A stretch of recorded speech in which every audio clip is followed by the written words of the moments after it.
हाम्रो अपेक्षा धेरै छन्। ती अपेक्षा अनुसार चाहिँ हामी अगाडि बढ्ने कुरामा चाहिँ समस्या छ। ठुल्ठुला विकास चाहिँ गर्ने हामीसँग पैसा हुँदैन नगरपालिकामा।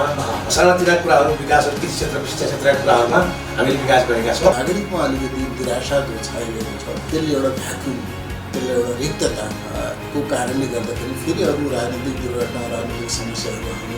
र तपाईँ इतिहास हेर्नु पर्यो कि नेपाली कङ्ग्रेस मात्रै यस्तो पार्टी हो जसले नेपालका सबै खालका सङ्कटहरूलाई एउटा राम्रो निष्कर्ष दिएको छ। अब उहाँले जे गतिविधि गरिराख्नु भएको छ त्यो चाहिँ अब झुटको खेती हो कि भन्ने शङ्का छ होइन। अब सहमति र सहभागितामा हामी पनि हातैमालो गर्न चाहन्छौँ।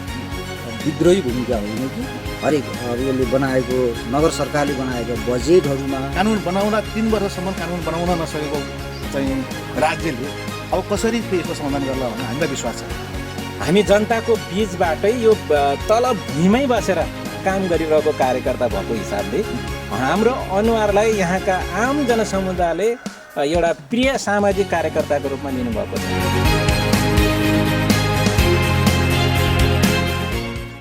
नमस्कार दर्शकबिन, तपाईँ हेर्दै हुनुहुन्छ गोल्डन आई टेलिभिजनको प्रस्तुति मफसल राजनीतिक विशेष। तपाईँ हेर्दै हुनुहुन्छ विभिन्न जिल्ला, नगरपालिका, गाउँपालिका र वडामा हामी पुग्ने गर्दछौँ र के हुँदैछ, वडाका राजनेताहरू के गर्दैछन् अथवा चाहिँ नेताहरू के गर्दैछन् यी गतिविधि राख्ने गर्दछौँ। आज हामी पोखरा महानगरपालिकाको वडा नम्बर 15 मा छौँ। नेपाली काङ्ग्रेसका वडा सभापति हुनुहुन्छ हामीसँग सुशील राज प्राजुली हुनुहुन्छ। अब नेपाली काङ्ग्रेस कसरी अगाडि बढ्दैछ, के गर्दैछ वडामा, अथवा चाहिँ आगामी दिनमा पार्टी कसरी सक्रिय हुने, विकासका कार्यमा कसरी सक्रिय हुने, यी कुराकानी उहाँकै मुखारबिन्दुबाट यहाँ समक्ष स्वागत छ।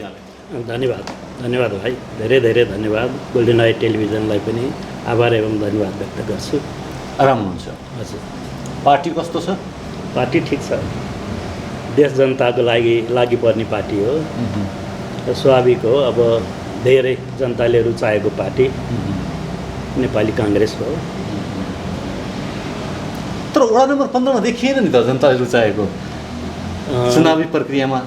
अब यस्तो छ, यो चुनाव भनेको एउटा माध्यम हो, यसलाई यथार्थ रूप लिनु हुँदैन। तर पनि जितलाई स्वीकार गर्नुपर्छ।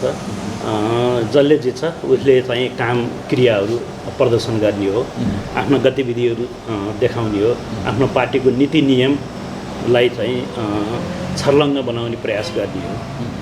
अधिवेशनबाट चाहिँ तपाईँ सभापति हुनुभएको छ, त्यो पछिल्लोबाट पक्कै पनि नयाँ अथवा चाहिँ अब केही कमिटमेन्ट अथवा चाहिँ केही होइन, अब आफ्ना कार्यकर्तामा चाहिँ हजुर प्रतिबद्धताहरू राख्नुभयो होला। हजुर अवश्य पनि। के राख्नुभयो आगामी दिनमा चाहिँ वडा नम्बर 15 मा आउने सम्भावना हुन्छ? हजुर, धेरै धन्यवाद तपाईँलाई यो महत्त्वपूर्ण प्रश्नको लागि। वास्तवमा त्यसैको लागि पनि नेतृत्वमा अगाडि आउने गरिन्छ। नेतृत्वमा आइसकेपछि मैले दुईवटा कुरा विशेष ख्याल गर्ने गर्छु।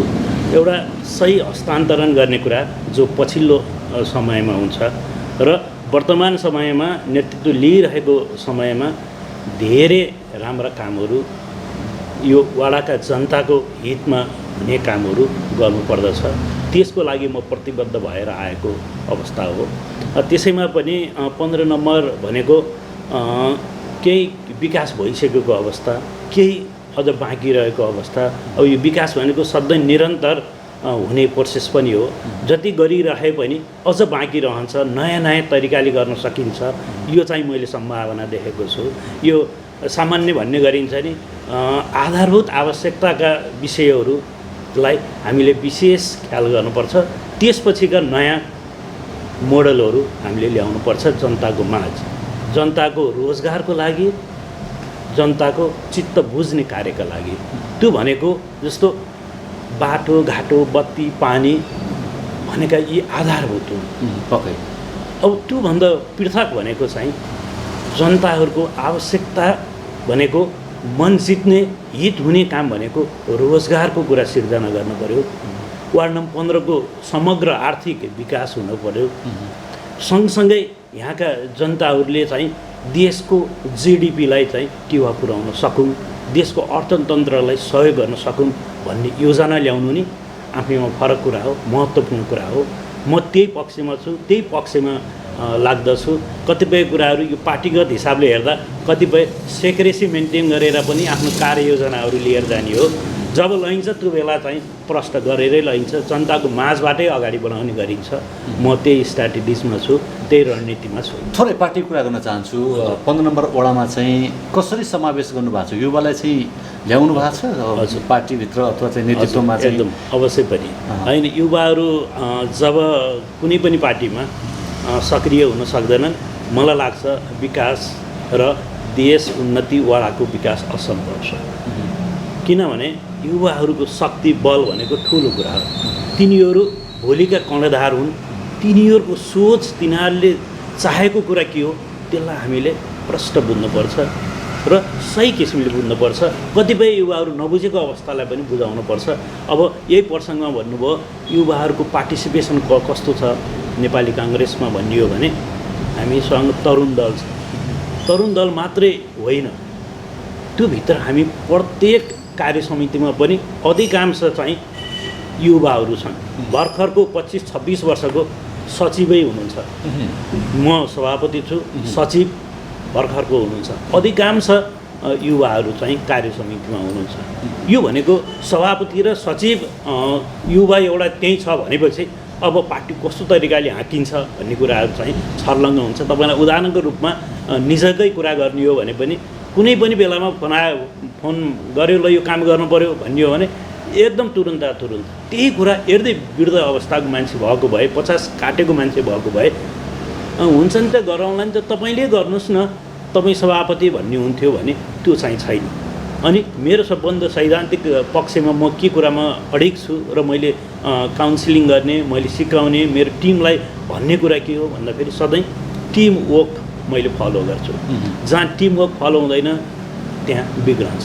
थोरै म यहाँलाई चाहिँ अथवा चाहिँ यो जानकारी पाउँछु कि अथवा चाहिँ हामीले पाउँछौँ कि जस्तै पार्टी यहाँको अथवा वडा नम्बर 15 को नेपाली काङ्ग्रेस कसरी बनेको छ, अन्य समुदायले कसरी समेट्यो, दलितलाई भयो, अल्पसङ्ख्यक भयो, ज्येष्ठ नागरिक भयो, यो पार्टीले चाहिँ समेट्या छ कि अथवा के छ? अवश्य पनि त्यो नीतिगत व्यवस्थामै राखिएको कुरा छ।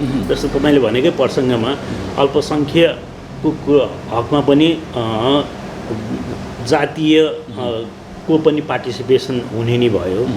त्यसमा भनेको आर्य खसको मात्रै कुरा होइन, दलितदेखि लिएर जनजातिदेखि लिएर मुस्लिमदेखि लिएर मिलेसम्म वाडामा छ भने मधेसमा रहेकाहरू यहाँ आएर सराई गरेर आएको अवस्था छ भने पनि उनीहरूलाई समेत हामी समावेश गर्छौँ, सँगसँगै लिएर जान्छौँ। त्यति मात्रै होइन, नेपाली काङ्ग्रेसको नीतिमा चाहिँ अपाङ्गहरूलाई पनि ठाउँ दिने, स्थान दिने चाहिँ व्यवस्था चाहिँ छ।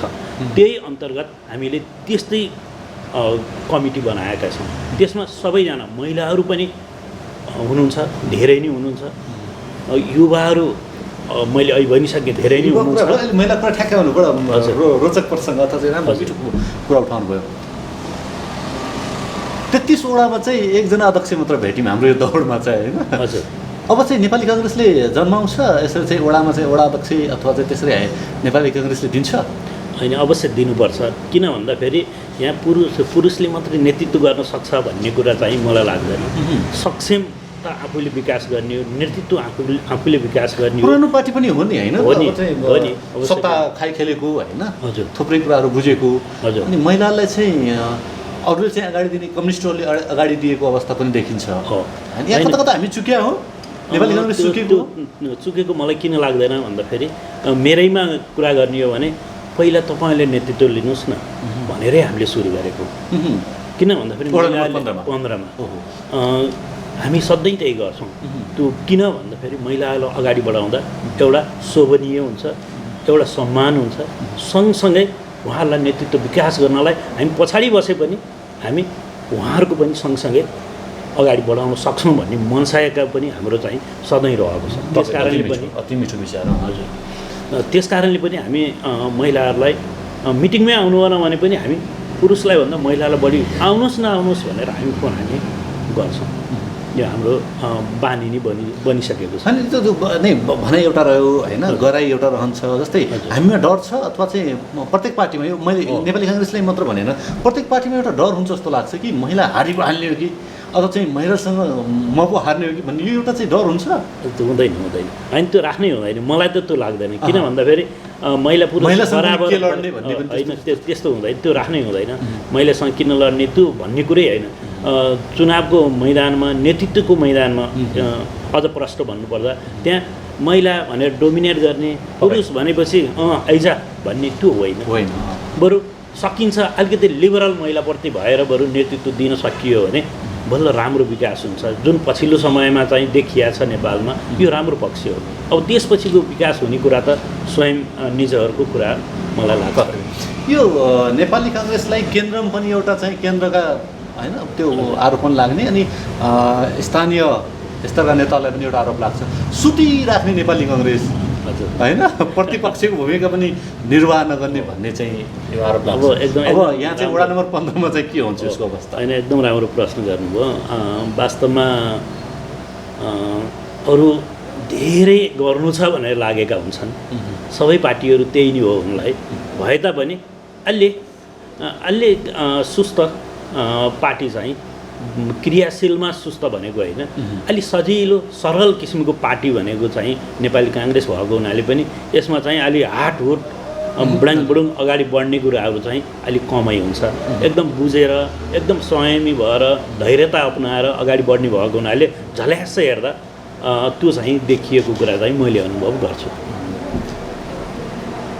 हामी प्रतिपक्ष नसोचिकन एउटा चाहिँ आम नागरिकका हिसाबमा चाहिँ 15 नम्बर वडालाई हिँड्ने हो भने साँच्चै विकास भएको छ काङ्ग्रेसले हेर्दाखेरि, अथवा चाहिँ एउटा चाहिँ सभापतिको नजरबाट आत्माले साँच्ची राख्दाखेरि? एकदम होइन, म पार्टीगत हिसाबले कुरै गर्नुपर्दा म कहिले पनि त्यसरी अनबायस भएरै म कुरा गर्छु। बायस पनि म राख्दिनँ। भएको कुरालाई भनिदिनु नि पर्छ। अझ थप गर्नुपर्ने बाँकी छ भन्ने कुराहरू त राख्ने स्वाभाविक पनि हो। देखिन्छ त्यो जहिले पनि यो चाहिँ टेक्नोलोजीको जमाना हो। एउटाले गरेको चाहिँ त्यो पूर्ण छ भनेर कहिले पनि भन्न मिल्दैन। समग्रमा हेर्दा 15 को चाहिँ जुन विकास निर्माणका पछिल्ला गतिविधिहरू हेर्दा सामान्य ठिक देखिएको छ। यसलाई चाहिँ मैले नकारात्मक हिसाबले हेर्दिनँ। किन मैले जोडेको भन्दाखेरि आधारभूत आवश्यकतालाई चाहिँ अहिलेको नेतृत्वले वडा अध्यक्ष लगायतको टिमले चाहिँ ख्याल गरेको छ। त्यो मात्रै पूर्ण हो भनेर मैले जोड्न खोजेको होइन। पूर्ण गर्न चाहिँ नेपाली काङ्ग्रेस आउनुपर्छ, त्यो आवश्यक छ होइन। उहाँले गर्न सक्नुहुन्छ, ल्याउनु पर्यो, जनताले ल्याउनु पर्यो। नयाँ तरिका माहौल बन्नुपर्छ भन्ने मान्यता हो। जनताको मन जित्नको लागि चाहिँ प्रयास हामीले पनि गर्ने हो। उहाँले जित्नु भएको थियो, मन जित्नु भएको थियो र जित पनि भएको छ। अब हाम्रो पनि त्यही हो लक्ष्य। हामी चाहिँ फरक अवश्य पनि गर्छौँ। सामान्य अहिले मैले जोडेकै कुरालाई जोडौँ, बाटोघाटो, पानी बत्ती आदि इत्यादि कुरामा चाहिँ यो अहिलेको नेतृत्वले राम्रै गरेको छ। यसलाई नकारात्मक हिसाबले लिन मिल्दैन। थप कुराहरू गर्न त कति बाँकी नै छ। अझ त्यसलाई राम्रो व्यवस्थित तरिकाले अझ बुझेर अझ सुझबुझका साथ गर्ने कुराहरू चाहिँ बाँकी नै छन्। ती त हुन्छन् नि, स्वाभाविक हो। खोल्न मिल्छ के बाँकी छ आम दर्शकलाई, जनतालाई यी कुरा गर्न बाँकी छ, यसकारण चाहिँ नेपाली काङ्ग्रेस आउन पनि आवश्यक छ भन्न मिल्छ। अब त्यो चाहिँ अहिले सबै कुरा त अब नजिकै छ, त्यतिखेर पनि राखिन्छ। ठिक छ, आफ्ना रणनीतिहरू। पक्कै। अब एउटा अर्को अघि पनि मैले कुराकानी गर्दै जाँदाखेरि मैले निकै यो चर्चाको विषय त यो कुरालाई बढी नै उठाएँ। हजुर, यो चाहिँ अब तपाईँ हाम्रो कतिको जिम्मेवारीको कुरा रह्यो। 15 नम्बर वडामा सुकुम्बासी टोल अझै पनि कायमै, अर्थात् चाहिँ सुकुम्बासी टोल भनेर चाहिँ हामीले चाहिँ सम्बोधन गरिराख्नुपर्ने, कहिलेसम्म गर्नुपर्ने यो सम्बोधन? अब यो पनि बडो गम्भीर प्रश्न गरिदिनु भयो। अब आफैमा सुकुम्बासी नेपाली काङ्ग्रेस सरकारमा आउनुपर्ने भयो होइन, त्यो होइन। सुकुम्बासी भन्ने नि मलाई चाहिँ त्यो शब्दैमा त्यति मिठास लाग्दैन। किन भन्दाखेरि मान्छे आफैमा केही कारणले, व्यवस्थाले भएको अवस्था हो। त्यो सरकारको जग्गामा चाहिँ आएर बसेको अवस्था हो। त्यसलाई चाहिँ अझ थप मलजल गर्ने, तिनीहरूलाई सहयोग गर्ने, तिनीहरूलाई रोजगार सृजना गर्ने, तिनीहरूको नेतृत्व विकास गर्ने देखिले लिएर उनीहरूको आर्थिक विकास गर्ने, उनीहरूलाई सामाजिक के छ परिस्थिति, संस्कार, सभ्यताको कुराहरू सिकाउने कुरामा बरु पार्टीहरू लाग्नुपर्छ। हामी त्यसमा त्यसको विशेष जिम्मेवार कोसिस खासमा को हो सभापतिज्यू? अब स्थानीय यसमा- सरकार हो अथवा चाहिँ केन्द्र सरकार हो अथवा चाहिँ सरकार निकाय सङ्घ संस्था हुन् को जिम्मेवार अब को चाहिँ? अलि तपाईँलाई प्रश्न मैले बुझेको हिसाबले यो राजनीति गर्ने एउटा चाहिँ थलोको रूपमा पनि विकसित भएको छ पछिल्लो समयमा। यो सुकुम्बासी बस्ती भन्ने बित्तिकै अब राजनीति हामीले गर्ने हो है भनेर चाहिँ लाग्ने पार्टीहरू धेरै छन्। त्यो होइन, उनीहरूको समस्यामा छन्, उनीहरूलाई समस्याको समाधान गर्नुपर्छ भनेर लाग्ने पार्टी निर्माण हुन आवश्यक छ। त्यसका लागि म नेतृत्व हुँदा म त्यो कुरालाई विशेष ख्याल गर्छु। त्यही भएर त्यहाँ सधैँ बोरा बाँड्ने, चामल बाँड्ने, खाना पाएको छैनन्, दिन दुखी छन्, निरोगीभन्दा रोगी बढी छन्। अनि त्यहाँ मानवताको कुरा गरेर मात्रै हुँदैन, सचेतनाको कुरा पनि आवश्यक छ, नेतृत्वको कुरा पनि आवश्यक छ। उनीहरूलाई जुरुक्क उठाउन पर्ने छ। उनीहरू पनि बाहिर सधैँ त्यही बस्तीमा बस्ने होइन भन्ने चाहिँ पन विकास गर्न आवश्यक छ। म त्यसमा लाग्नेमा छु। तपाईँको पार्टीले सुकुम्बासीबाट चाहिँ समेटेको छ? पार्टीभित्र चाहिँ हामी समेटेका छौँ। धेरैलाई हामीले चाहिँ बुझाएका पनि छौँ, धेरैलाई व्यवस्थापन गरेका पनि छौँ। अझ थप गर्न आवश्यक छ। अब धेरैभन्दा धेरै यो सधैँ यो प्रोसेस हो। त्यसैमा पनि यो सुकुम्बासी भनेको एउटा समस्याको रूपमा, राष्ट्रिय समस्याको रूपमा पनि विकसित छ। तपाईँ हामीलाई थाहा भएकै कुरा हो। त्यसलाई चाहिँ राम्रो तरिकाले गर्न सकियो भने मलाई लाग्छ सधैँ त्यही बस्तीमा, त्यो त एउटा काम गर्ने थलो हो, त्यसलाई बस्तीको रूपमा त्यसरी लिनु पर्थ्यो। तर यहाँ के भयो, राजनीति गर्ने त्यही त्यो थलोमा गएपछि मजाको राजनीति गरिन्छ र चुनाव जितिन्छ। वाडाको र केन्द्रसम्मको आफ्नो नेता चाहिँ हाइट निर्माण गरिन्छ, आफ्नो व्यक्तिगत हाइट बढाउने काम भयो। त्यो होइन।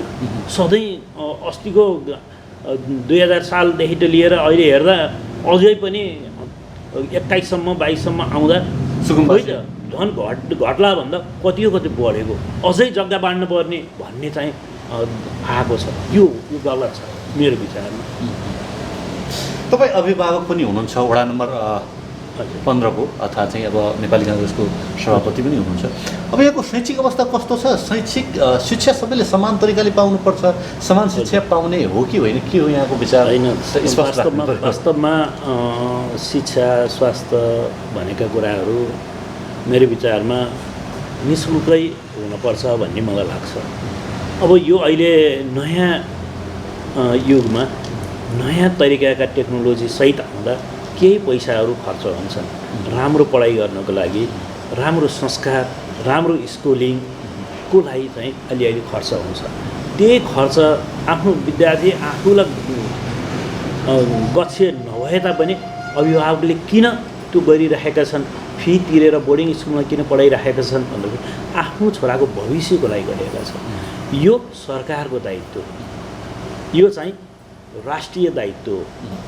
सरकार यसबाट पन्छ्यो, अर्थात् पछाडि परे हुनाले हजुर आम चाहिँ होइन शैक्षिक स्तरलाई विकासका लागि तपाईँ हाम्रो अन्यको चाहिँ जोड रहेको छ। हजुर यसरी बुझ्दा हुन्छ?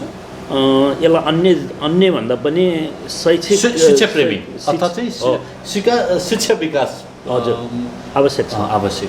हजुर अर्को एउटाबाट यो हामी चाहिँ कोरोना कहरमा थुप्रै व्यवसायहरू चाहिँ अल्पत्र परे, विस्थापित पनि भए। उहाँहरूको विषयमा यहाँको राय कस्तो रहेको छ?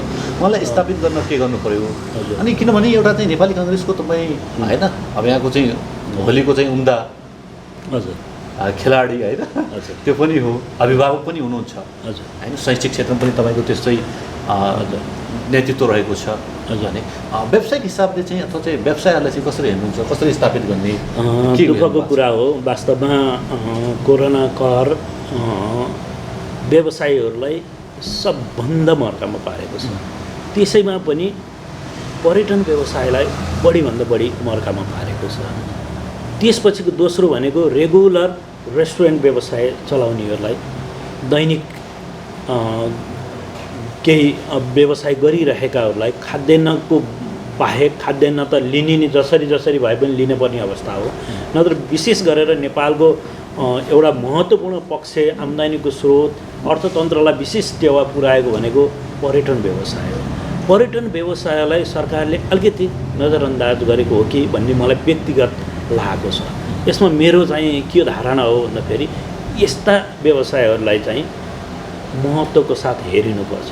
यिनीहरूलाई सहुलियत दिनुपर्छ, यिनीहरूलाई छुटको व्यवस्था गर्नुपर्छ, यिनीहरूलाई बढीभन्दा बढी प्रोत्साहनको जरुरत छ र प्रत्यक्ष स्थानीय नेताहरू पुगेर मनोबल वृद्धि गर्न आवश्यक छ, मलाई त्यो लाग्छ। त्यसपछिका अन्य व्यवसायहरू पनि धाराशायीको अवस्था छ। उनीहरूलाई को हो त? बाहिरको कन्टेस्टमा हेर्ने हो भने धेरैलाई सरकारले अनुदान हुन्छ कि ब्याज छुट हुन्छ कि 1-2 झन् 1 करोड ल्याएर व्यवसाय गरेका छ, उल्टो 1 करोड थपेर दिएर तपाईँ 10 वर्षपछि दिनुहोस् भनेकोसम्म विदेशका हामी सुनेका छौँ। विकसित देशको विकसित देशहरू हामी के गरिब भएर नसकेका हौँ त? होइन, हाम्रो परिचालन अर्थतन्त्रलाई परिचालन गर्न नसकेर हो कि भन्ने मलाई लाग्छ। अब यो माथिको कुरा मैले बुझ्न सक्दिनँ, तैपनि यहाँ स्थानीय लेभलबाट हेर्दा हामीले त्यो फिल गरेका छौँ। उनीहरूको मर्कालाई चाहिँ हामीले चाहिँ नजिकबाट हेर्दा चाहिँ साह्रै दुःखको कुरा, साह्रै पीडाको कुरा चाहिँ लाग्छ मलाई। महत्त्वपूर्ण समय उपलब्ध गराउनुभयो, आभार व्यक्त गर्न चाहन्छु सभापतिज्यूलाई र आगामी राजनीतिक यात्रा पनि सफल रहोस् यी शुभकामना व्यक्त गर्न चाहन्छु। Thank you so much. ल थ्याङ्क यू भेरी मच। मफसल राजनीतिक विशेषमा पुनः स्वागत छ। मसँग हुनुहुन्छ सुबेदार भोजबहादुर गुरुङ हुनुहुन्छ, नेकपा एमाले पार्टी अध्यक्ष हुनुहुन्छ वडा नम्बर 15 का। अर्थात् चाहिँ अब वडा नम्बर 15 मा चाहिँ नेकपा एमाले के गतिविधि गर्दैछ, कसरी पार्टीलाई चाहिँ अगाडि बढाउँदै हुनुहुन्छ, यी कुराकानी उहाँकै मुखारबिन्दबाट। स्वागत छ अध्यक्षज्यू। धन्यवाद, नमस्कार। आराम हुनुहुन्छ? आरामै छु। पार्टीलाई कस्तो छ अहिले? पार्टी ठिक छ। 15 वडा नम्बर 15 भित्र हो। अहिलेको गतिविधिले गर्दाखेरि केही असन्तुष्टि त छन्, फेरि पनि धेरै राम्रो छ अरू वडाको भन्दा। मैले हेर्दाखेरि वडा नम्बर 15 के असन्तुष्टि छन् पार्टीभित्र नै भन्नाले अब जस्तै तपाईँको यो जब पार्टी कम्बाइन भयो हाम्रो दुईवटा पार्टी, त्यतिखेर पनि कतिले अब त्यो कमिटीभित्र बस्नु के अरे खोज्ने मान्छेहरूले जग्गा पाएनन्, त्यो हिसाबले पनि एउटा असन्तुष्टि हो। अर्को कुरा के भन्दाखेरि किन दिनुहुन्न तपाईँ? फेरि दिनु पऱ्यो नि त, सबैलाई चाहिँ मिलाएर लाने हो नि? होइन, मिलाएर त लाने हो, मिलाएर लाने हो। अब सबैले जग्गा खोजेर सबैले पाउने कुरा त हुँदैन। त्यहाँ त अब सीमित मान्छेहरू सबको मात्रै कमिटी हुन्छ। सबैलाई हामी मिलाएर दिन्छौँ, सबैलाई दिन्छौँ भन्दै हिँड्छ नि। त्यो त अब भन्नु त पऱ्यो। किन भन्दाखेरि त्यसमा पनि हामीले गिने चुनेका मान्छे राख्नु पऱ्यो नि त। हरेक मान्छेलाई जसलाई सबैलाई मागेर सबैले पाउने कुरा त हुँदैन। यसरी भन्नुहुन्छ नेकपा एमाले भित्र त्यो पनि वडा नम्बर 15 मा चाहिँ अवसरवादी नेताहरू बढी देखिए भन्दा हुन्छ? त्यो त हुँदैन, जाँदैन त्यस्तो त्यो छँदै छैन, त्यस्तो छँदै छैन भन्नुपर्छ मैले। किनभनेदेखि अब मैले देखेको कुरा होइन, म इन्डियन भुपू पनि हो। भुपूको हिसाबले बोल्दाखेरि पनि हामीले कहिले पनि तपाईँको गलत कुरा बोल्ने र अनि झुट्टा कुरा बोल्ने हामीले कहिले पनि सिकेनौँ।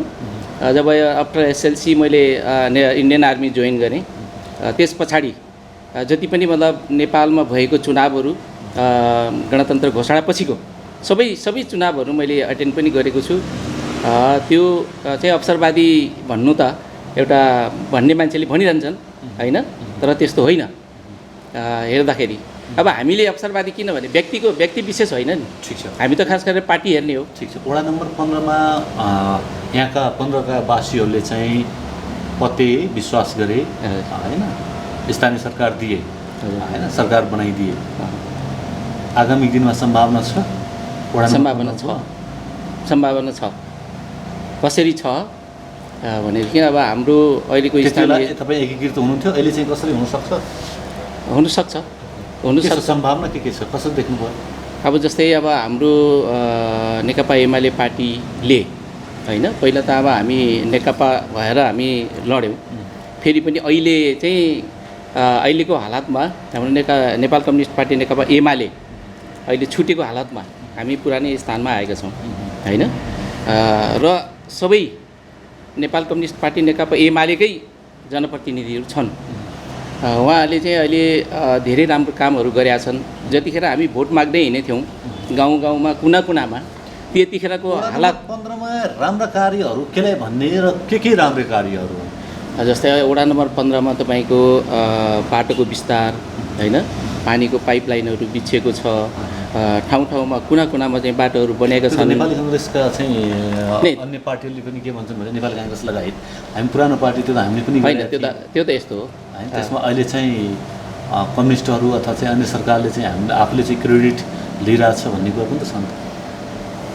त्यो एउटा संस्कार हो होइन।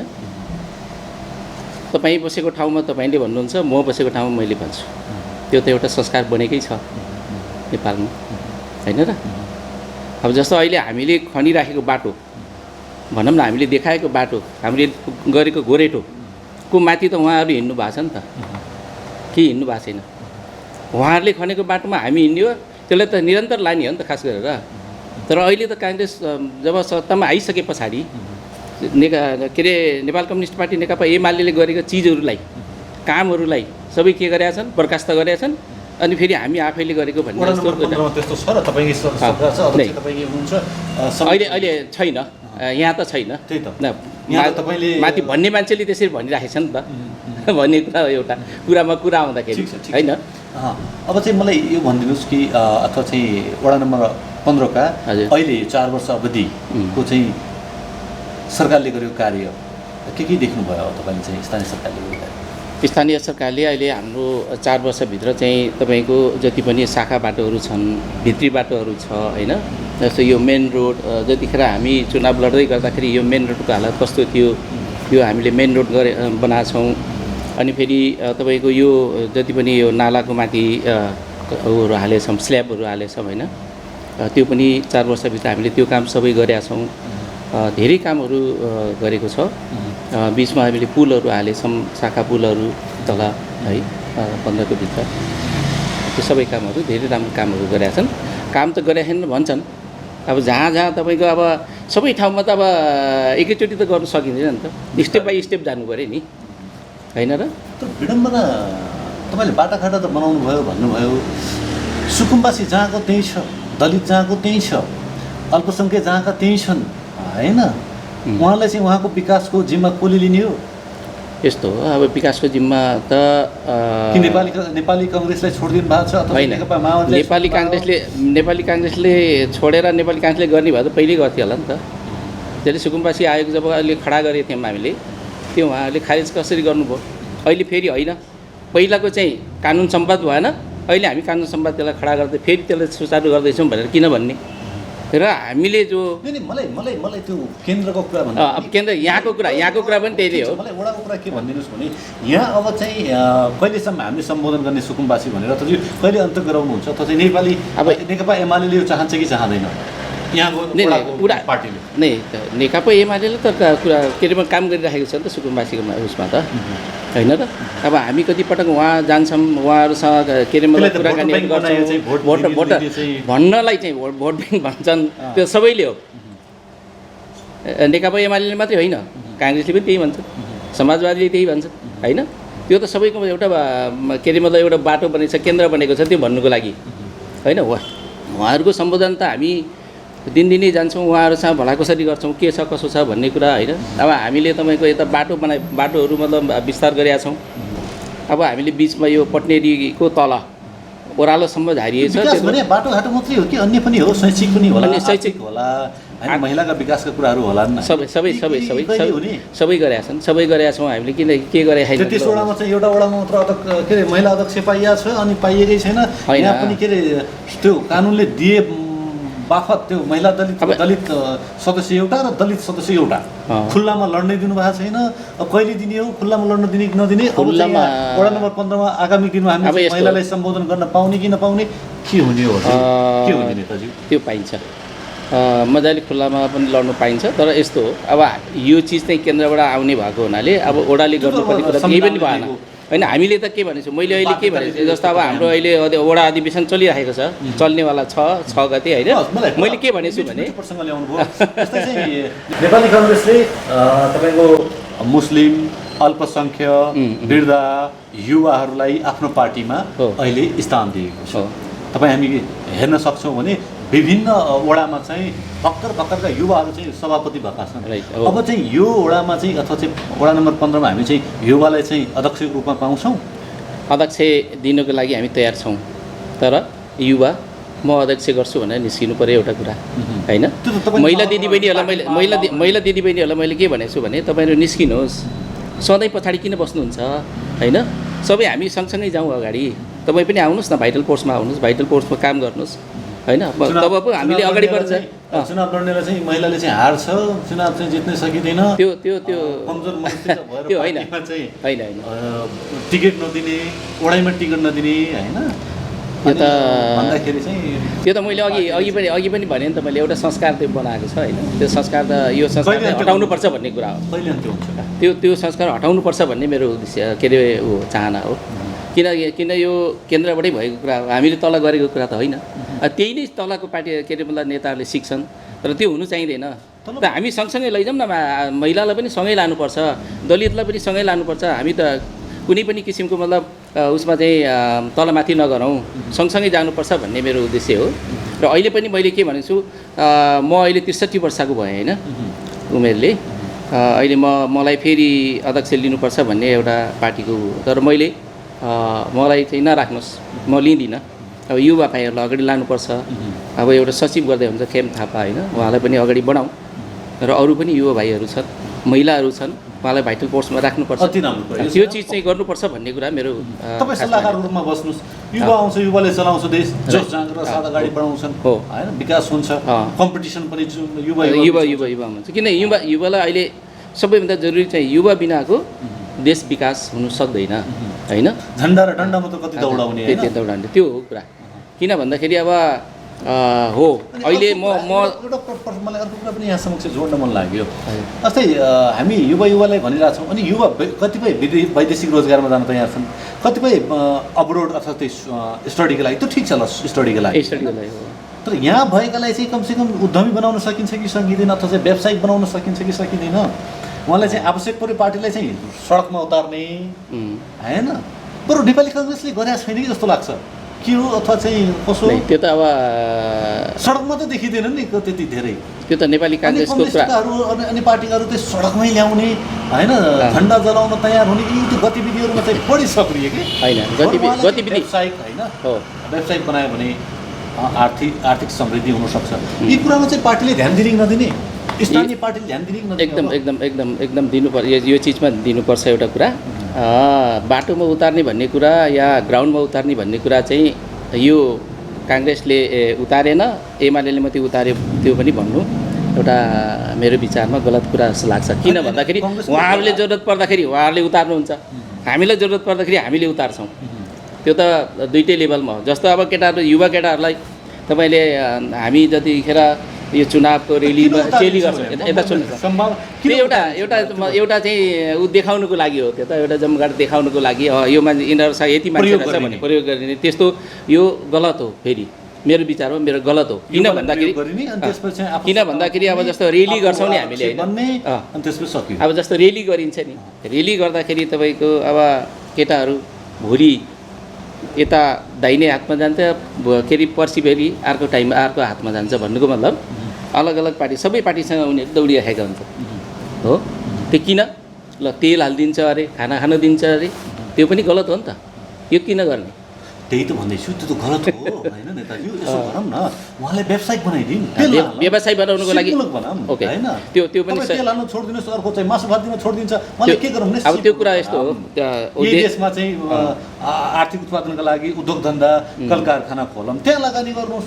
उद्यमी गराउनु एकदम सही कुरा हो होइन। झन्डा र डन्डाको पछि किन दौडिने, किन दौडाउने? सही कुरा हो। त्यो युवाले पनि सोध्नु पर्यो, युवाकोमा पनि मनमा आउनु पर्यो कि हाम्रो युवाहरू वैदेशिक रोजगारमा मात्रै किन जान्छन्? यहाँ पनि त्यो वहीँ गरेर आएको काम यहाँ पनि गरिरहेको नि। अहिले कति युवाहरू वैदेशिक रोजगार गरेर आएका युवाहरू होइन, कसैले बाख्रा पालन गरेछन्, कसैले भैँसी पालन गरेछन्, कसैले गाई पालन गरेछन् होइन, कसैले तपाईँको के अरे खेती गरेका छन्। सबै कुरा राम्रो पक्ष हो। अब किन हामी पनि यस्तो काम चाहिँ म नेपालमै गएर पनि गर्न सक्दो रहेछ नि त, किन नगरौँ भन्ने बल्ल युवाहरूले लगभग आँखा खोलेको जस्तो छ। त्यसमा तपाईँ हामी साथ दिन, तपाईँ हाम्रो पार्टी पनि लागोस् होइन, सबै पार्टी लागोस्। त्यसलाई झन्डा र डन्डा भन्दा पनि यसमा ध्यान दिनु राम्रो हो भन्ने मेरो हो विचार। एकदम राम्रो हो सर। यहाँका विचार राखिदिनु भयो, यहाँले पार्टीको कुरा राखिदिनु भयो। यहाँलाई धन्यवाद दिन चाहन्छु। Thank you so much. आगामी राजनीतिक यात्रा पनि शुभ रहोस्। धन्यवाद। धन्यवाद। मलाई हजुरको गोल्डन नाइट टेलिभिजनमा आफ्नो कुराहरू राख्नु दिनुभएकोमा, मौका दिनुभएकोमा गोल्डन नाइट टेलिभिजनका सम्पूर्ण मिडियाकर्मीहरूलाई धन्यवाद दिँदै म बिदा हुन चाहन्छु। धन्यवाद, नमस्कार।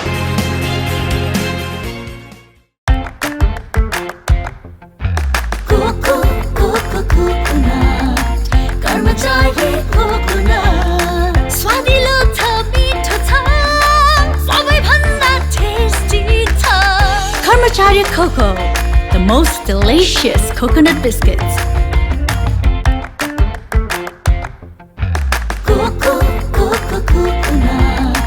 Karmacharya Coconut, swadilo tha meetho tha, sabai bhanda tasty tha. Karmacharya Cocoa, the most delicious coconut biscuits. पोखराकै सबैभन्दा सस्तो राम्रो गुणस्तरीय सामानहरूका लागि सम्झनुहोस् बिग सेल सिद्धार्थ चोकमा बम्पर सेल चलिरहेको छ। कटन प्यान्ट, जिन्स प्यान्ट, कटराइज प्यान्ट, बक्सर प्यान्ट बम्पर सेलमा 950, छानी छानी क्याजुअल प्यान्टहरू, leather shoes, sport shoes bumper सेलमा मात्र 1200, क्याजुअल सर्टहरू, कटन सर्ट, चेक सर्टहरू छानी छानी मात्र 500 मा। नेपालकै सबैभन्दा सस्तो मूल्यमा होलसेल मूल्य ब्रान्डेड तथा नन ब्रान्डेड सामानहरूका लागि हामीलाई सम्झनुहोस्। Ramp brand, retro brand, black brand, 80 degree brand साथै नाइक, एडिडास, पुमा र रिबुक ब्रान्डको जुत्ता तथा लुगाहरू र स्पोर्ट वेयरका लागि हामीलाई सम्झनुहोस्। साथै ब्रान्डेड सामानहरूमा 25% डिस्काउन्ट। सबै ब्रान्डेड सामानहरू पाइनुका साथै होलसेल तथा खुद्रा बिक्री गरिन्छ। सम्पर्क बिग सेल सिद्धार्थ चोक, मोबाइल नम्बर 9814188804, 9826602262। सिद्धार्थ चोकमा, सिद्धार्थ चोकदेखि बिन्दवासनी जाने मेन रोडमै सेकेन्ड होम। लेखनाथको मुटु अर्गौं चोक अनि अर्गौं चोकमा अवस्थित विशाल एग्रो स्टोर्स तपाईँ हाम्रो दैनिक जीवनमा अति आवश्यक पर्ने ताजा तरकारी, फलफूल, खाद्यान्न लगायत सम्पूर्ण सामानहरू चाहिएमा हामीलाई सम्झनुहोला। हाम्रा सेवाहरू दूध, दही, खाद्यान्न तथा ताजा लोकल तरकारी, फलफूल, सुपथ तथा होलसेल मूल्यमा पाइनुका साथै होम डेलिभरीको पनि व्यवस्था रहेको छ। साथै सम्पूर्ण पार्टी प्यालेसको सहजतालाई मध्यनजर गर्दै सम्पूर्ण सामानहरू सुपथ मूल्यमा डेलिभरी गरिने जानकारी पनि गराउँदछौँ। विशाल एग्रो स्टोर्स, पोखरा 27, लेखनाथ चोक, प्रोपाइटर विष्णु लामिछाने। सम्पर्क 98560 33822, 98560 81768 र 98058 66215। के तपाईँ नयाँ घर बनाउँदै हुनुहुन्छ? यदि हुनुहुन्छ भने ढुक्क भएर एडी ट्रेडर्सलाई सम्झिनुहोस्। हामी तपाईँलाई गुणस्तरीय सामान उपलब्ध गराउनेछौँ। हाम्रा सेवाहरू टोयलेट तथा बाथरुमका लागि आवश्यक सामानहरू जस्तै कमोड, धारा, बेसिन, पाइपहरू, घर बनाउँदा आवश्यक पर्ने सम्पूर्ण हार्डवेयरका सामानहरू पाइनुका साथै प्लम्बर पनि उपलब्ध गराइन्छ। सम्पर्क AD traders, Pokhara 10 Ram Bazar, Kalika Chowk. Phone number 061 432 551, 98161 83 577, 98460 35 282। Proprietor Hari Dulal. आजको लगानी भविष्यको सुनिश्चितता, सुन्दर अनि आकर्षक व्यक्तित्व देखिनका लागि रेखा सुन चाँदी पसल। हाम्रा सेवाहरू रानीहार, मिनिहार, सिक्री, चोकर, छड्के तिलहरी, कण्ठगेडी, नौगेडी, कटारे गेडी, फुलगेडी, चन्द्रहार, हमले माला, बीज बन्दा, सिरफुल, चन्द्रमा क्लिप, औठी, कर्की बिया, औठी बेरुवा, औठी छापा, कुसे औठी, पाउजु, बिच्छी कंगन, चुरा, बाला, हात्ती पुच्छर बाला, ठुला साना पञ्चरत्न, तिलहरी, जन्तर, पेङ्लिङ, साथै तयारी सुनका आकर्षक गहनाहरू, चाँदीका गर गहना तथा सामानहरू अर्डर अनुसारको गर गहना, राशि अनुसारको बहुमूल्य रत्न पत्थरहरू चाहिएमा हामीलाई सम्झनुहोस्। रेखा सुन चाँदी पसल, Bagar 1, Pokhara. Phone number 061 536 452, 98041 35 504। Proprietor Amrit Gahatraj. सपना, लगन, मेहनत, साधना, समर्पण, सफलता, खुशी, सौभाग्य, सुन्दरता, खेलका लागि आत्मविश्वास, सुनका लागि विश्वास। कमल सुनचाँदी दोकान प्राली। हामी कहाँ सम्पूर्ण डिजाइनका सुनचाँदी तथा हिराजडित गरगहनाहरू पाइनुका साथै अर्डर अनुसार तयार पनि गरिन्छ। पुराना सुनसँग नयाँ गरगहना साटफेर तथा खरिद बिक्री गर्नका लागि कमल सुनचाँदी दुकान प्राली, न्यू रोड पोखरा, साङ्ग्रिला बैंकबाट एक घर माथि, कफी बिया सँगै। हाम्रो सेवा म्याग्दीको बेनी बजारबाट पनि सञ्चालन भइरहेको छ। सम्पर्क 061 521 558, मोबाइल नम्बर 98 576 40 911। पोखराको मुटु चिप्लेढुङ्गामा अवस्थित Himalayan garden market Chipledhunga Nepali Congress party कार्यालय सँगै हाम्रा सुविधाहरू: निशुल्क पार्किङको व्यवस्था, बाल उद्यानको सुविधा, बाबु नानीहरू खेल्नका लागि फराकिलो र सुरक्षित स्थान, झरना, प्राकृतिक मनोरम दृश्यको अवलोकनको लागि विशेष सुविधा, सस्तो र सुलभ मूल्यमा गुणस्तरीय वस्तुहरूको उपलब्धता, खाजा र मनोरञ्जनको लागि शान्त, सफा र सुरक्षित स्थानको उपलब्धता, व्यवसाय साथै सभ्य र उत्कृष्ट व्यवहारको पहिचान। हिमालयन गार्डन मार्केट उत्कृष्ट स्थान। सीमित सटरहरू मात्र बाँकी रहेकाले इच्छुकहरूले तुरन्तै सम्पर्क गर्नुहोला। सम्पर्क Himalayan garden market, Chipledhunga 4, Pokhara, Kaski. Mobile number 98 460 32 154। Pokhara महानगरपालिकाको वडा नम्बर 15 मा छौँ र वडा नम्बर 15 का अध्यक्षज्यूसँगको कुराकानी यहाँ समक्षमा राख्न चाहन्छु। मसँग हुनुहुन्छ प्रकाश पौडेल, वडा अध्यक्षज्यू हुनुहुन्छ। स्वागत छ यहाँलाई। धन्यवाद, नमस्कार। आराम हुनुहुन्छ? ठिक छ सर। वडा कस्तो छ? वडा वासीहरू कस्ता छन्? ठिकै, राम्रै छ। खोप सम्पन्न भयो? खोप करिब हामीले 18 वर्षभन्दा माथि उमेरका एकपटक पनि खोप नलागेका सबै नागरिकहरूलाई हामीले पहिलो खोप चाहिँ सुनिश्चित गऱ्यौँ। सम्भवतः यो दसैँको सम्मुखमा सरकारले पनि दसैँलाई आधार मानेर एकदमै राम्रो निर्णय गर्यो। सरकारलाई पनि धन्यवाद भन्नु पऱ्यो। पक्कै पनि जे होस्, अब 18 वर्ष माथिकाले चाहिँ खोप चाहिँ पाए। छुटफुट बाहेक सबैले, जो एकदम विशेष काम बाहेक, अहिले पनि हामीलाई फोनहरू आइराख्नुहुन्छ, यस्तो यस्तो काम परेको हुनाले छुटियो भन्नुभएको छ। र छुटेकाहरू पनि व्यवस्था हुन्छ। दसैँ सुरक्षित तरिकाले मान्नु होला। कोभिडको चाहिँ सुरक्षाका मापदण्डहरू अप्नाएर खुसीका साथ मान्नु होला भनेर हामीले। डर त्रास कति मुक्त कति भए अथवा चाहिँ कस्तो पाउनु भएको छ अहिले चाहिँ आम जनताहरू? यस्तो छ, हामीले करिब यो 2 वर्ष जस्तै भयो कोभिडको तराई महामारी।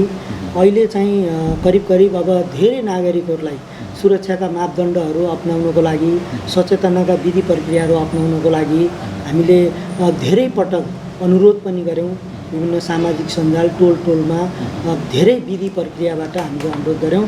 अहिले मलाई लाग्छ धेरै नागरिकहरूले सचेतना चाहिँ अपनाउनु भएको छ, जसले गर्दा अहिले सामान्य रूपमा पनि लिनुभएको छ। त्यति तराई पनि भएको अवस्था छैन।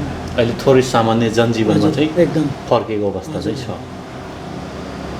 यस्तो हेर्दाखेरि बडा आनन्द आउने, वडा अध्यक्षज्यूलाई चाहिँ हेर्दाखेरि कुर्सीमा बस्दाखेरि वा कति होइन ढाका टोपी लगाएर टक्करसँग सबै कुरा देख्दाखेरि सबैलाई वरै गजब छ भने कतिको गाह्रो छ त्यो कुर्सीमा बस्दाखेरि?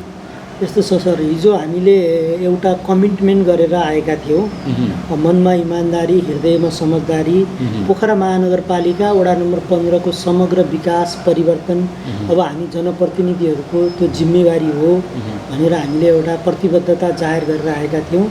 र त्यो प्रतिबद्धता अनुसार हामीले आम जनताका, किनभने लामो समय स्थानीय तहमा जनप्रतिनिधिहरू नहुँदाखेरि कर्मचारीले स्थानीय निकाय, वडा कार्यालयहरू, महानगरपालिका चलाइरहेको अवस्थामा जनताका धेरै समस्याका गाँठाहरू, धेरै अप्ठ्यारा कठिनाइहरू रहेको अवस्थाहरू थियो। यद्यपि हामीले ती सबै कामहरूमा जनतालाई सहजीकरण कसरी अब सेवा छिटो छरितो सेवा सुविधा दिन सकिन्छ त्यस्ता अभियानमा कतिपय कामहरू काउन्सिलिङ गरेर उनीहरूलाई एउटा चाहिँ सम्झाइ बुझाइ गरेर पनि समस्याका समाधान हुने, कतिपय कागजी प्रक्रियाहरू अप्ठ्यारो परेका छन् भने यो काम गर्नुहोस् है भनेर अनुरोध गर्दाखेरि उहाँहरूलाई धेरै एउटा चाहिँ नि सहज फिल भएको हामीले अनुभूति गरेका छौँ। 20 20 वर्षपछिको यो चाहिँ अथवा चाहिँ स्थानीय सरकार आएको है घर घरमा सिंहदरबार। हजुर, हामीले हिजो निर्वाचनको बेला पनि भनेका थियौँ सिंहदरबारको अधिकार घर घरमा भनेका थियौँ। मलाई लाग्छ अहिले हामी जनप्रतिनिधिहरूप्रति आम जनताको धेरै आशा अपेक्षा पनि भएको हामीले अनुभूति गरेका छौँ। यद्यपि धेरै काम चाहिँ अब केन्द्रीय सरकार छ, गण्डकी प्रदेश सरकार छ, स्थानीय सरकार छ। अब स्थानीय सरकारको सबै अधिकार पनि छैन, हामीलाई पनि तत्तत काम गर्ने भनेर मात्रै जिम्मेवारी छ। सबै त्यो निर्णायक नै हामीले गर्न पनि सकिँदैन। तर आम जनताको बुझाइ के छ भने वडा कार्यालयमा गएपछि वडा अध्यक्षलाई भनेपछि सबै कुराको समस्याको समाधान हुन्छ भन्ने छ। यद्यपि हामीले त्यसलाई पनि उहाँलाई सम्झाइ बुझाइ काउन्सिलिङ गरेर तपाईँको काम यो विधि प्रक्रिया अपनाएपछि हुन्छ भनेर राम्रो तरिकाले सम्झाइ बुझाइ गरेर उहाँहरूको चित्त बुझाउने काम चाहिँ स्थानीय तहका मलाई लाग्छ सबै वडा अध्यक्षहरूले यो काम गर्नुभएको छ। यसमा स्थानीय जनता पनि खुसी नै भएको मैले अनुभूति गरेको छु। बडा जोस जाँगरको साथ हामी चाहिँ आयौँ होइन। आउँदाखेरि 1-2 वर्ष त हामीलाई चाहिँ अन्यल भयो नि, हाम्रो अधिकार के हुन् होइन, हामीले के प्रयोग गर्न पाउने, त्यो अन्यल त यहाँलाई पनि रह्यो। यस्तो छ, कतिपय हामी सरकारै आफै कार्यगत कुरामा जाँदाखेरि हजुर कार्यगत कुरामा जाँदाखेरि 1-2 वर्ष कानुनहरू नबनिने बेलासम्म कतिपय अप्ठ्याराहरू भए। यद्यपि अहिले के छ भने हरेक निकायले चाहिँ स्थानीय तहलाई नै सोध्ने, स्थानीय तहको सिफारिस चाहिने, स्थानीय तहले भनेपछि मात्रै त्यो काम गर्ने एउटा प्रावधान पनि भएको हुनाले हामीले किनभने केन्द्रीय सरकार प्रदेश सरकारहरूले टक्कै स्थानीय तहमा मान्छे नचिन्ने पनि भएको हुनाले नजिकबाट चिन्ने वडा कार्यालय नै भएको हुनाले पनि धेरै काममा चाहिँ हामी जोडिनै पर्ने भएको छ। अब यो समग्र भनिराख्दाखेरि 2 वर्ष अन्यलमा रहे वडा अध्यक्षज्यूहरू, 2 वर्ष कोरोना कालले खायो, 4 वर्षको 6 महिना मात्र हुन्छ, 6 महिनापछि फेरि चुनाव आउँछ, के गर्यो त वडा अध्यक्षज्यूले भन्ने पनि एउटा चाहिँ आम मानिसमा आम जनतामा पर्ने भावनाले हामी यसरी निरन्तर विभिन्न वडामा जाँदैछौँ। अब हामी विकासको कुरा गर्न चाहन्छौँ, के गर्नुभयो त तपाईँले यो बिचमा होइन, किनभने कतिपय कुराहरू नदेखिएका पनि हुनसक्छ। हजुर, तपाईँकै मुखारबिन्दुबाट बाटाघाटा विकासहरू के भए वडा नम्बर 15मा? हजुर, कसरी गर्नुभयो अनि कति बाँकी रहे, कति % जति अथवा कति जति चाहिँ सकियो होला? हामीले हिजो कमिटमेन्ट गरेका धेरै कामहरू हामीले करिब सकेका छौँ। किनभने पोखरा महानगरपालिका हामी निर्वाचित हुनुभन्दा अगाडि पूर्वाधारका क्षेत्रमा धेरै बजेट एकदमै न्यून बजेट आउँथ्यो, काम पनि धेरै कम थियो। तर हामी आइसकेपछि सम्भवतः हाम्रा मूल बाटाहरू हामी निर्वाचित भएर आइसकेपछि मूल बाटाहरूलाई बनाउने काम गऱ्यौँ र मूल बाटाहरूसँग जोडिएका धेरै बाटाहरू शाखा बाटोहरू सबै हामीले निर्माण गरेका छौँ। लगभग धेरै % बाटाहरू हामी बाटो निर्माण गर्दै गएका छौँ। यद्यपि पोखरा महानगरपालिका वडा नम्बर 15 कस्तो भने भूगोलको हिसाबले अलि ठुलो वडा पनि र बस्ती विस्तारका हिसाबले विस्तारित एरिया पनि भएको हुनाले हामी बाटो निर्माण गर्दै गएका छौँ, बस्ती भरिँदै गएको छ, नयाँ कामहरू गर्नुपर्ने दायित्व जिम्मेवारी पनि हामीहरूमा छ। लगभग हामीले मूल बाटाहरू सबै बनाएका छौँ, भित्रीका शाखा बाटाहरू पनि हामीले बहुसङ्ख्यक लगभग 90-95% बाटाहरू हामीले बनाएका छौँ। केही कामहरू अझै पनि बाँकी रहेका छन्, हामीले यो आर्थिक वर्षमा पनि त्यो योजना बनाएर ती कामहरू गर्ने प्रक्रियामा छौँ। हामीले सबैभन्दा एउटा महत्त्वपूर्ण काम के गऱ्यौँ भने पोखरा महानगरपालिका वडा नम्बर 15 हाम्रो विगतमा साबिकको उपमहानगरपालिका हुँदाखेरि जुन 18वटा वडाहरू थिए त्यतिखेर अलिकति पिछडिएको भूगोलको हिसाबले अलि दक्षिणपट्टि पर्ने अलिकति विकट जस्तो थियो। अहिले त अब महानगरपालिका भइसकेपछि गाउँका ग्रामीण वडाहरू पनि हाम्रो महानगरपालिकामा रहेका छन्, जसले गर्दा केही अब यो पनि राम्रैमा पर्छ। र अहिले चाहिँ हामीले एउटा काम हाम्रो चाहिँ एउटा टुङ्गिनी बाटो जस्तो हाम्रो मेन बाटो यो माछापुच्छ्रे मार्ग हुँदै हामीले चाहिँ एउटा यो रातिखहरे कनेक्टिङ रोड अन्तर्गत हामीले वडा नम्बर 15लाई निर्मल पोखरी 21 नम्बर वडा, 33 नम्बर वडा, निर्मल पोखरी भरत पोखरी हुँदै स्याङ्जाको टक्सारसम्म जाने एउटा कनेक्टिङ रोडसँग जोड्नुपर्छ भनेर हामीले राति खहरेको बाटो, किनभने यो एकातिर ढुङ्गेसाउँको ऐतिहासिक पुल थियो, त्यो पुललाई संरक्षण गर्नुपर्ने भएको हुनाले त्यहाँबाट हामीले बाटो बनाउन नसक्ने, जसले गर्दा हामी ठ्याक्कै 15 नम्बरमा झरेपछि हाम्रो रोकिने, त्यहाँबाट उता जान नमिल्ने सेती नदी भएको हुनाले हामीले त्यो कनेक्टिङ बाटो हामी ठ्याक्कै एउटा चाहिँ नाका हुनुपर्छ, जसले गर्दा निर्मल पोखरी भरत पोखरी गाउँको उत्पादनलाई पनि यहाँ ल्याएर बजारीकरण गरेर गर्न सकिन्छ र बजारको रूपमा डेभलप गर्न सकिन्छ भनेर हामीले राति खरे जहाँ कल्पनै नगरेको एउटा मोटर बाटो जान सक्ने स्थिति थिएन, हामीले त्यसलाई हामी आएको वर्ष नै हाम्रो एउटा घोषणापत्रमा नि हामीले त्यो लेखेका थियौँ। त्यो कमिटमेन्टलाई हामीले ठुलो खर्च गरेर त्यहाँ चाहिँ त्यो काम गरेका छौँ र अब सेती नदीमा पुल हाल्ने काम छ। त्यो पुल पनि अहिले करिब 12 करोडको एउटा टेन्डर भइसकेको छ, त्यो अब केन्द्रीय सरकारले गर्दैछ। त्यो पुलको काम पनि प्रक्रियामा अगाडि बढेको छ। त्यो भयो भने वडा नम्बर 15लाई हामीले एउटा व्यावसायिक वडाको रूपमा र बजारीकरणको रूपमा हामी यसलाई डेभलप गर्न सक्छौँ र वडा नम्बर 15बाट हामी रामबजार क्षेत्र हुँदै तपाईँको सिधै स्याङ्जाको टक्सारसम्म जान सक्ने र भरत पोखरी निर्मल पोखरीका जति पनि नागरिकहरू हुनुहुन्छ उहाँहरूलाई गण्डकी हस्पिटल पोखरा महानगरपालिका अब भोलि यता सर्दैछ अनि मणिपाल जानको लागि पनि र उनीहरूलाई पनि एउटा छोटो डिस्टेन्सबाट बहुसङ्ख्यक मान्छेहरूलाई यहाँ आउन सक्ने अवस्था सिर्जना हुन्छ। अति राम्रो विकास, अति राम्रो चौतर्फी बाटो चाहिँ विकास। हजुर, एकदम एकदम। 4 वर्ष अगाडि पानीको यहाँ चाहिँ महामारी थियो अथवा चाहिँ पानी लिन पनि आउनु पर्थ्यो यहाँ, कतिपय मान्छेहरू चाहिँ पानी लिन यही चोकमा आउँथे। के छ तपाईँ आउनुभन्दा अगाडि त्यो थियो, अहिले चाहिँ त्यो साम्य भयो कि के छ? हामी यस्तो छ, हामी निर्वाचित हुनुभन्दा अगाडि खानेपानीको धेरै समस्या थियो। अहिले हामीले खानेपानीको करिब यो माछापुच्छ्रे मार्ग हुँदै हाम्रो लास्ट बिन्दु निराजन चोकसम्म हामीले 6 इन्चीको पाइपलाइन विस्तार गरिसकेका छौँ खानेपानीको। र अर्को खानेपानीको स्रोत कम हुन्छ भनेर मजुवा क्षेत्र यो फुलबारी होटलको 2 नम्बर गेटमा हामीले बोरिङ स्थापना गरेर त्यो मजुवाबाट हाम्रो गलेश्वर चोकसम्म र जहाँ फुलबारी होटलभन्दा माथिको ठुली मजुवा एरिया छ त्यहाँ पनि खानेपानीको पाइपलाइन थिएन अहिलेसम्म। त्यहाँ मूलको पानी उहाँहरूले खाइरहनु भएको थियो, त्यहाँ पनि खानेपानीको पाइपलाइन विस्तार गरेर अब हामी करिब पानीलाई चाहिँ सहजीकरण गर्न खोजिरहेका छौँ। र अर्को यहाँ अब नेपाल सरकार जाइका प्रोजेक्टले 20 लाख लिटर बराबरको हाम्रो यहाँ तपाईँहरूले पनि देख्न सक्नुहुन्छ खानेपानीको ट्याङ्की निर्माण हामी गर्न लागिरहेका छौँ। त्यसमा पनि पोखरा महानगरपालिकाबाट वडा नम्बर 15बाट हामीले एकदमै सहजीकरण गरेर अहिले काम चाहिँ करिब अन्तिमतिर आउन खोजेको छ। यद्यपि यति बेला यही कामलाई पनि पोखरा अन्तर्राष्ट्रिय विमानस्थलले यो हाइटको बारेमा थोरै कम्प्लेन गरेर काम रोकिएको छ।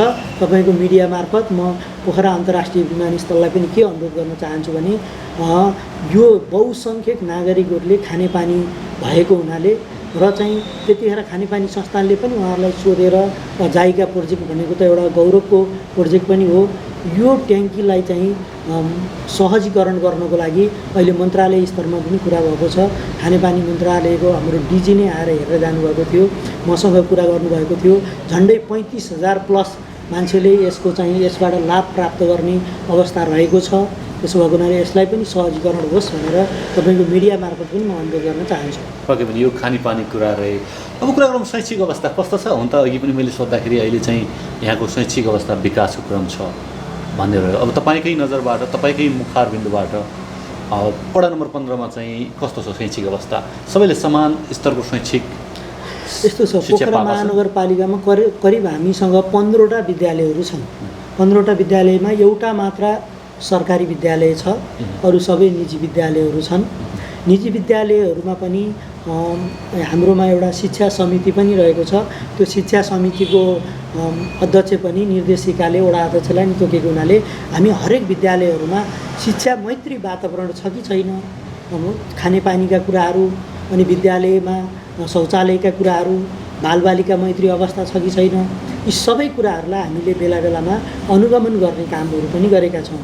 र निजी विद्यालयहरूले अब मनपरी ढङ्गले अब फीहरू असुल्ने गुनासाहरू पनि नागरिकहरूबाट आइरहेका हुन्छन्। त्यसलाई पनि हामीले सहजीकरण गरेका छौँ र सरकारी विद्यालयको शिक्षाको गुणस्तर सुधार गर्नको लागि हामीले धेरै मेहनत परिश्रम गरेका छौँ र अहिले यति बेला पोखरा महानगरपालिका वडा नम्बर 15मा हामीले एउटा सार्वजनिक घोषणा गरेका छौँ। कुनै पनि नागरिकले आफ्ना छोराछोरीलाई आर्थिक अभावका कारणले विद्यालय पठाउन सक्नु भएन भने त्यसको जिम्मा हामी लिन्छौँ। तपाईँको नानी बाबुलाई हामी पढाउँछौँ, तर तपाईँ इमान्दारी हुनु पर्यो। तपाईँको छोरालाई के कति कारणले तपाईँले पढाउनु भएको छैन, आर्थिक अभावकै कारणले हो भने तपाईँलाई विद्यालयमा पढाउने वातावरण हामी मिलाउँछौँ।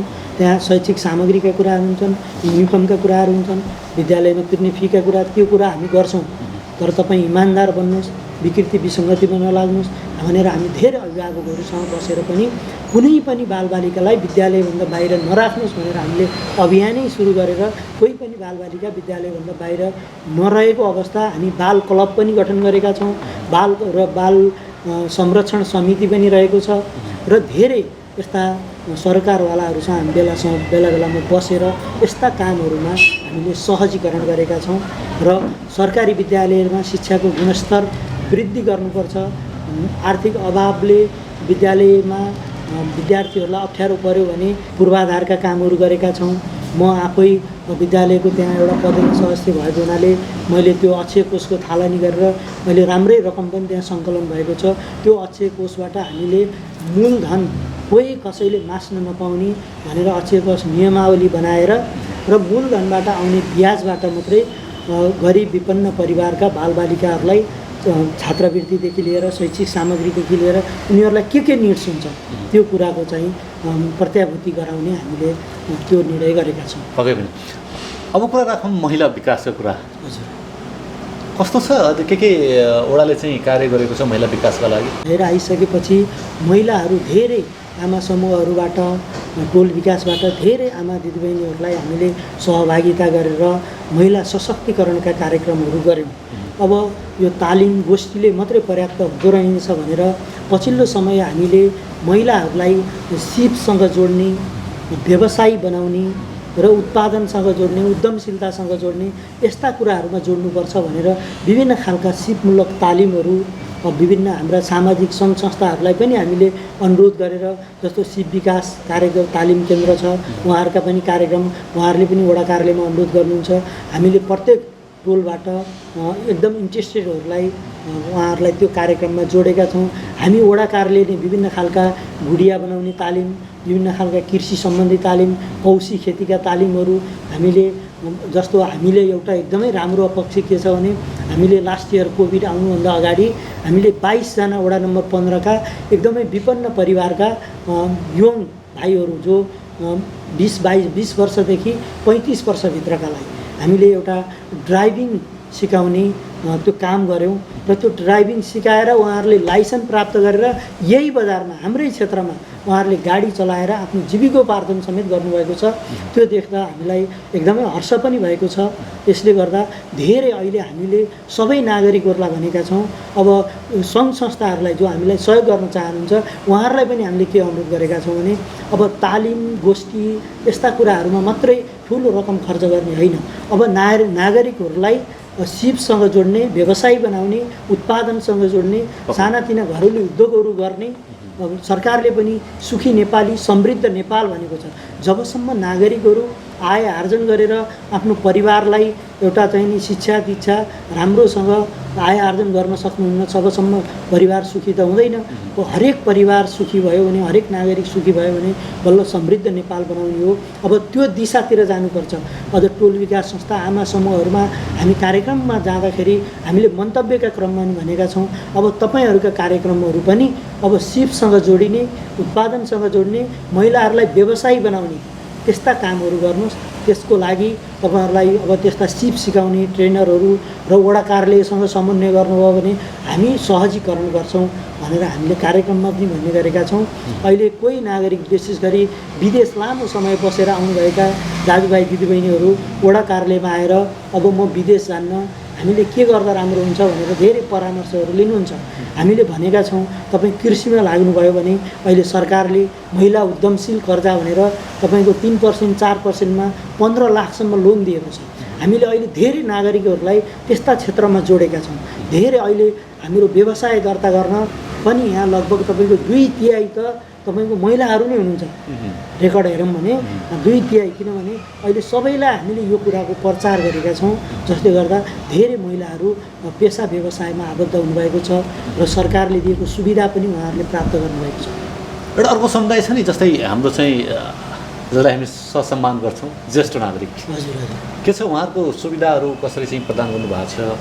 उहाँलाई चाहिँ थप भएको छ कि घट भएको छ कि के छ उहाँहरूको? यस्तो छ, ज्येष्ठ नागरिकहरू हामी निर्वाचित भएर आइसकेपछि हामीले करिब 200जना ज्येष्ठ नागरिकलाई हामीले एकदमै उहाँहरूलाई कतिजना हुनुहुँदैछ भनेर त्यतिखेर 80 वर्षभन्दा माथिको हामीले सम्मान कार्यक्रम पनि राखेका थियौँ र ज्येष्ठ नागरिकहरूलाई हामीले उहाँहरूको स्वास्थ्यको कुरा, हाम्रो स्वास्थ्य केन्द्र छ, स्वास्थ्य केन्द्रबाट हामीले एक महिनामा उहाँहरूको स्वास्थ्य जाँच गर्ने र आधारभूत औषधिहरू के छ निःशुल्क रूपमा हामीले वितरण गर्ने, हामीले त्यो प्रचार पनि गर्छौँ कार्यक्रममा जाँदाखेरि। अहिले हाम्रो ज्येष्ठ नागरिकहरू हाम्रो 2 ठाउँमा हुनुहुन्छ, एउटा परोपकार ज्येष्ठ नागरिक मिलन केन्द्र भनेर तल शिव मन्दिरमा, एउटा यहाँ कोलपाटन ज्येष्ठ नागरिक मिलन केन्द्र भनेर छ र त्यस्तै अरू 2-4वटा ठाउँमा पनि निकट भविष्यमा ज्येष्ठ नागरिक मिलन केन्द्र खोल्ने योजनामा हुनुहुन्छ। हामीले ज्येष्ठ नागरिकको क्षेत्रमा जस्तो उहाँहरूलाई सामाजिक सुरक्षा भत्ताका कुराहरू हुन्छन्, कोही पनि नागरिकहरूलाई विभिन्न खालका कागजी अप्ठ्याराहरू जटिलताहरूले सामाजिक सुरक्षा भत्ता पाउनु भएको छैन भने उहाँहरूलाई कसरी सहजीकरण गर्न सकिन्छ? ब्याङ्किङ सिस्टम भएको छैन? अहिले ब्याङ्किङ सिस्टम छ, तर यद्यपि कतिपय होइन, हाम्रो नि ब्याङ्किङ सिस्टमै छ। किनभने हाम्रो कस्तो छ भने पहिला हाम्रो एउटा ब्याङ्कमा थियो, पछि ब्याङ्क सार्ने क्रममा हामीले नेपाल ब्याङ्क लिमिटेडमा गऱ्यौँ र नेपाल ब्याङ्क लिमिटेडमा गरिसकेपछि त्यसको हाम्रो सेवा केन्द्र भनेर वन विज्ञान क्याम्पस एउटा ओपन स्पेस छ।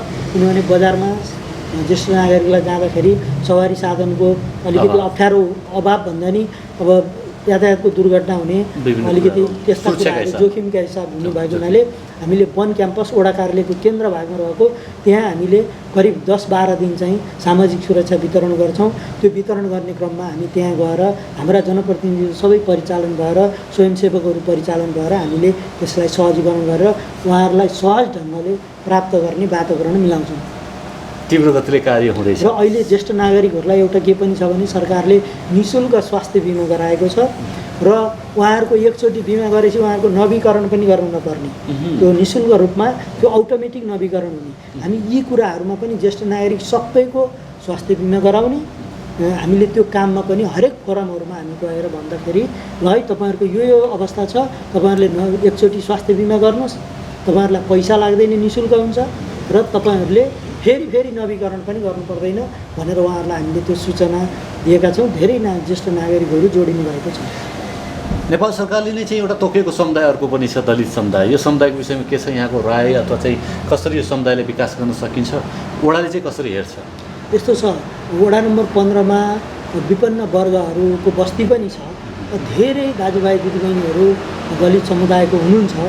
उहाँहरूलाई हामीले यस्ता अघि मैले भने सिपमूलक तालिमहरू विभिन्न, जस्तो मैले अस्ति अघि ड्राइभिङ तालिम भन्यौँ, त्यहाँ हाम्रो बहुसङ्ख्यक दलित समुदायको हामीले एकदमै लक्षित वर्गलाई टार्गेट गरेर त्यो कार्यक्रम गरेका थियौँ र हामीले दलित पनि भयो। अर्को अपाङ्गता क्षेत्रमा हामीले करिब 35जना अपाङ्गता भएका र त्यसमा दलित पनि हुनुहुन्थ्यो। उहाँहरूलाई हामीले एउटा संस्थासँग समन्वय गरेर हामीले 15-15 हजार उहाँहरूको सानोतिनो पेसा व्यवसाय गरेर जीविकोपार्जन, सामान्य नाङ्लामा किनेर नहोस्, तरकारी किनेर नहोस्, सामान्य लोकल कुखुरा तालिम दिएर त्यसरी हामीले उहाँहरूलाई आय आर्जनमा जोड्नको लागि पनि मन पनि भुल्ने, त्यस्ता कामहरू पनि उहाँहरूको समय पनि पास हुने, त्यस्ता कामहरूमा हामीले दलित समुदायकालाई हामीले प्रायोरिटीमा राखेर त्यो काम गरेका छौँ। अति उत्तम।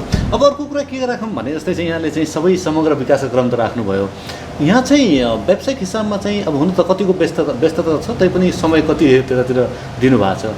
कृषि पेसा अथवा चाहिँ अन्य कुन पेसा यहाँ फर्स्ट आउन सक्छ 15 नम्बर वडामा? के पेसा गर्दाखेरि राम्रो होला युवाहरूलाई, अन्य मान्छेहरूलाई? युवाहरूलाई अहिले सबभन्दा राम्रो अहिले कृषि, यो विस्तारित एरिया हो, हामीले कृषि तालिम विशेष गरी अहिले धेरै युवाहरू पशुपालनमा एकदमै इन्ट्रेस्टेड भएर लाग्नुभएको छ र पशुपालनमा म कृषकहरूको फर्महरू पनि धेरै भिजिट गरेको छु, उहाँहरूसँग धेरै एउटा अन्तर्क्रिया पनि गरेको छु। पशुपालनमा एकदमै सेफ्टी भएको मैले देखेको छु, किनभने पशुपालन गर्दाखेरि हामीले विदेशबाट बसेर आउने युवाहरूलाई पनि हामीले परामर्श दिँदा पनि पशुपालन गर्दा के छ भने अहिले पशुपालनमा बिमा, एउटा निःशुल्क बिमा हामी पोखरा महानगरपालिकाले नि प्रत्येक पशुको बिमा गराइदिन्छौँ है। त्यो बिमाको रकम पनि किसानहरूले तिर्नु पर्दैन र बिमा भोलि जोखिम भइहाल्यो भने 90%को हाराहारीमा सरकारले किसानहरूलाई दिन्छ। र दुध के छ भने अहिले तपाईँले राम्रो सफा स्वच्छ दुध दिनुभयो भने तपाईँको फारमबाटै दुध बिक्री भइरहेको छ र अब मलमूत्रहरू पनि त्यो बिक्री हुने भयो होइन, सबै कुरा काम लाग्ने भयो। त्यही भएर एकदम जोखिम रहित हिसाबले अहिले पशुपालक किसानहरू भएको अवस्था मैले देखेको छु। भैँसीको हकमा है, त्यो गाईको हकमा चाहिँ त्यो अलि छैन होला, किनभने गाईलाई हामीले गर्ने कानुन छैन, तर भैँसीको हकमा एकदमै सुरक्षित हिसाबले किसानहरू लाग्नुभएको छ। र अस्ति हामीले एउटा पर्यटनको सम्भावना केही छ? पर्यटनको पनि हाम्रा केही पर्यटकीय गन्तव्यहरू छन्। हामीले धार्मिक स्थल विकास गर्न सकिने केही छ? परोपकार राष्ट्रिय महासङ्घ छ होइन, राष्ट्रिय परोपकार महासङ्घ, त्यसको आदरणीय गुरु कमलनयन गौतम नै वडा नम्बर 15 को हुनुहुन्छ। त्यसको केन्द्रीय कार्यालय पनि यहाँ छ। त्यो धार्मिक हिसाबले उहाँहरूले धेरै क्षेत्रमा काम गर्नुभएको छ।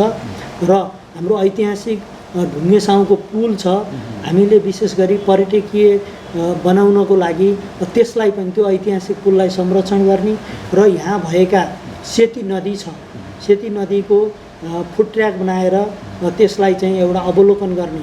हाम्रो पर्यटकीय हिसाबले वन विज्ञान क्याम्पसको एउटा जङ्गल छ, त्यो जङ्गललाई हामीले एउटा योजनामा नि राखेका छौँ। पर्याप्त बजेट नभएको हुनाले हामीले प्रदेश सरकार, केन्द्रीय सरकारलाई अनुरोध गरेका छौँ।